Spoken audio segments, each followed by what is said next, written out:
America medals में इतना आगे है, चाइना मेडल्स में इतना आगे है, यूरोपियन कंट्री या रशियन कंट्रियाँ हों, अन्य देश हो, जर्मनी हो, जापान हो, आखिरकार इतना कैसे आगे हैं? छोटी सी छोटी कंट्री भी भारत से ज़्यादा ओलंपिक मेडल ले आती है। उसका कारण पता है क्या है? पीछे तस्वीरों में देखिए, जो भारत का नाम रोशन करते हैं वो पहलवान तो सड़कों पर बैठे हैं। पेरिस ओलंपिक नज़दीक है, मेडल आखिरकार कहाँ से आएंगे?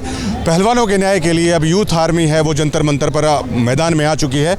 यूथ आर्मी के अध्यक्ष है यमन गुड्डा, उनके संगठन के साथी हैं आकाश बड़गुजर जी, वो यहाँ पर पहलवानों को समर्थन देने के लिए आए हैं और लगातार समर्थन है वो बढ़ता जा रहा है। मैं जानने की कोशिश करता हूँ, यमन, आपको हमेशा देखा है हमने सड़कों पर हरियाणा प्रदेश में, आज जंतर मंतर आने की यमन गुड्डा को आखिरकार क्या नौबत क्यों आन पड़ी?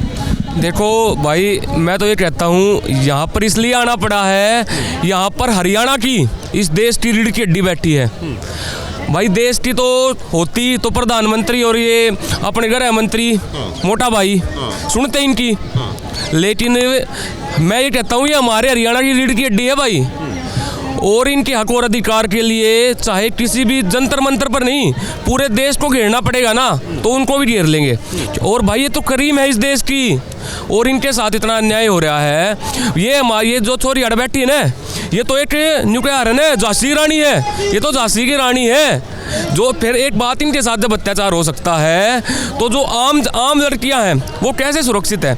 और सबसे बड़ी बात, इनके जो कैरेक्टरलेस नेता बैठे हैं यार, बीजेपी को सबसे सारे कैरेक्टरलेस ही नेता मिलते हैं क्या? अरे एक आधा बढ़िया नेता ही बना दो जो इन छोरिया न्याय दे दे, इन पहलवाना न्याय दे दे। और न्याय नहीं दे सकते ना भाई, तो इस्तीफा दे दो।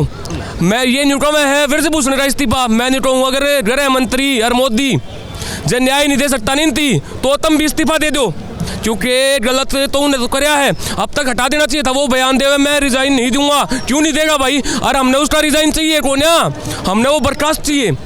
अमित शाह उसने हटावे, गृह मंत्री उसको हटाए, और दूसरा पूरी फेडरेशन को बंद करे।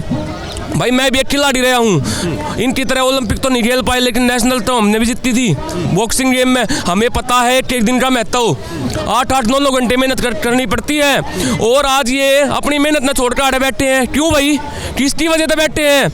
इन निकम्मी सरकारों की वजह से बैठे हैं। अरे भाई ये आज भी अड़ बैठ के देख लो, पीछे आप सुन रहे होगे भारत माता ही है। एक बार भी किसी भी पहलवान ने बीजेपी की खिलाफत नहीं करी होगी, किसी भी पहलवान ने मोदी के खिलाफ नहीं बोला होगा। मैंने सुनी है वो हमारी बहन अड़ बैठी विनेश फोगाट, उसने क्या कही, हम यहाँ पर प्रधानमंत्री नरेंद्र मोदी से और गृह मंत्री अमित शाह से उम्मीद लेके आए हैं। अरे कम से कम थारा विरोध करते जब सही लागता, ये थार तो उम्मीद लेकर आ रहे हैं, शांतिपूर्ण ढंग से अपनी बात न रख रहे हैं। इनकी सुन लो ना भाई, क्यों नहीं सुन रहे इनकी?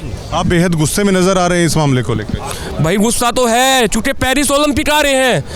वैसे तो ये सोचते हैं हमारे देश के सारे पहलवान गोल्ड जीत के ले आए हैं। अरे आड़े बिठा रहे जंतर मंतर पे, चुप कर गोल्ड ले आऊंगे भाई, चुप कर गोल्ड ले आऊंगे। इनने भाई से सही जगह, इनकी सही जगह खड़े हैं, मैट पे प्रैक्टिस करवाओ। अरे कम से कम आड़े, मैं नहीं कहूँगा गृह मंत्री ना न्यू कहनी थी खुद के भाई तम आड़े बैठे अच्छे ना लागते, मैं सुनूंगा थारी। गृह मंत्री ने कहनी थी, मैं सुनूंगा थारी। अरे भाई तुम आड़े तो उठ के चल लो, तारी सारी बात माननी जाएगी। ये बात गृह मंत्री और प्रधानमंत्री नरेंद्र मोदी ने कहनी थी, क्यों नहीं कही भाई? ये पहलवान आड़े बैठे ने शर्म आवे है, सारे कैरेक्टरलेस नेता इनके। हरियाणा में संदीप सिंह मंत्री, वो भी बीजेपी का, वो कैरेक्टरलेस, उन्होंने महिला कोष के साथ छेड़खानी करी।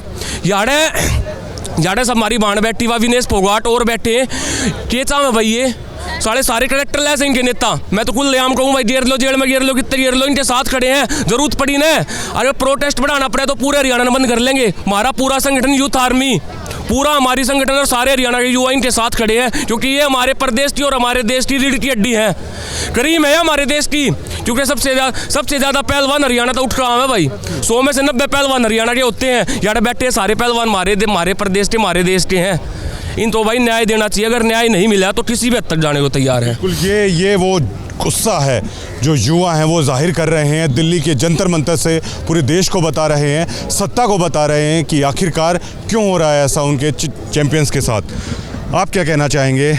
देखिए, जिनको देखते थे देश की, ये देश का गौरव बढ़ाते हैं, वो देखिए पूरे देश के सामने वो सड़कों पर बैठे हुए हैं। क्या कहना चाहेंगे आप? देखिए, मैं इस बात पर कहना चाहूँगा कि यूथ आर्मी, जैसा कि अब हमारे राष्ट्रीय अध्यक्ष भाई ने, यमन गुड्डा जी ने बताया कि कुर्सी से उन्होंने कहा कि मैं कुर्सी को नहीं छोड़ दूँगा या बर्खास्त नहीं होऊंगा, तो हमें उसके बर्खास्त होने से कोई फ़र्क नहीं पड़ता।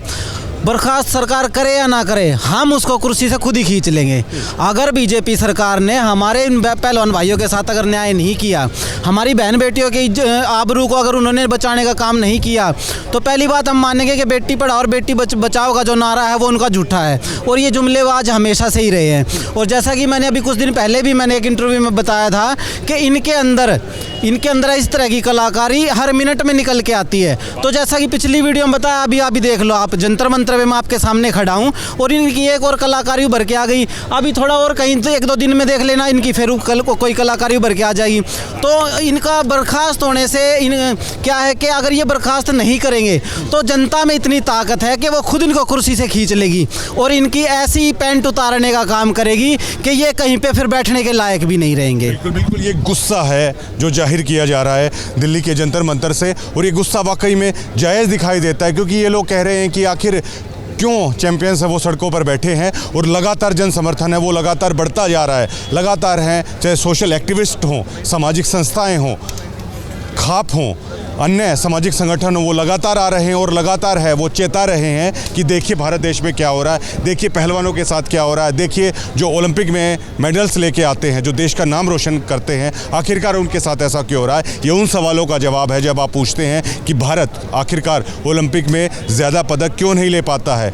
ये उन लोगों के सवालों का जवाब है कि आखिर भारत के खिलाड़ी हैं वो अंतर्राष्ट्रीय स्तर पर बेहतर प्रदर्शन क्यों नहीं कर पाते हैं। ये उन तमाम सवालों का जवाब है जो मेरे पीछे आप देख पा रहे हैं, क्योंकि खिलाड़ी तो सड़कों पर हैं, खिलाड़ी अपने मैट को, एरिना को, अपनी प्रैक्टिस को छोड़कर वो सड़कों पर हैं। तो आखिरकार ओलंपिक में कैसे बेहतर प्रदर्शन होगा, भारत कैसे बराबरी कर पाएगा उन यूरोपियन देशों की, अमेरिका की, चाइना की, जिनसे आप बात करते हैं, आप प्रतिस्पर्धा की, जिनको लेकर आप कहते हैं कि आर्थिक मामलों में देश इतना सुदृढ़ हो गया। देखिए कोई भी देश बनता है जब उसके चैंपियंस का सम्मान किया जाता है। अब जब फुटबॉल वर्ल्ड कप जब जीत के अर्जेंटीना गई तो पूरी दुनिया ने देखा था कि अपने हीरोज़ थे जो उनको बिल्कुल पलकों पर है बैठा लिया गया था, जो लियोन मेसी थे, कप्तान थे अर्जेंटीना के, या अन्य जो प्लेयर्स थे। लेकिन दूसरी तरफ भारत की ये तस्वीरें हैं ना, ये चिंताजनक है, मेरे लिए, आपके लिए, पूरे देश के लिए। शुक्रिया।